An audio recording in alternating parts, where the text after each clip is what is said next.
ക്ഷമയുടെയും സ്നേഹത്തിൻ്റെയും മഴപെയ്യത്തിലാണ് ബന്ധങ്ങളുടെ ഊഷ്മളത വളരുന്നത്. ചാരെ അണഞ്ഞവർക്കെല്ലാം അനുഗ്രഹത്തിന് ചാകര നൽകിയവളാണ് പരിശുദ്ധ അമ്മ. ആരെയും മാറ്റി നിർത്തിയില്ല, ആരെയും മറികടന്നില്ല, ഒന്നിനോടും മറുതരിച്ചില്ല. എല്ലാം ഹൃദയത്തിൽ ഏറ്റുവാങ്ങി എല്ലാവരുടെയും ഹൃദയത്തിൽ ഇടം കണ്ടെത്തിയവൾ സ്നേഹത്തിലൂടെയും സഹനത്തിലൂടെയും മണിസൗധങ്ങൾ തീർത്തു.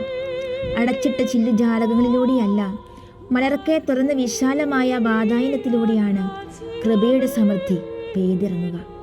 പരിശുദ്ധ അമ്മയുടെ ജീവിതത്തിലുടനീളം അനുഗ്രഹത്തിൻ്റെ കയ്യൊപ്പ് പതിഞ്ഞതായിരുന്നു.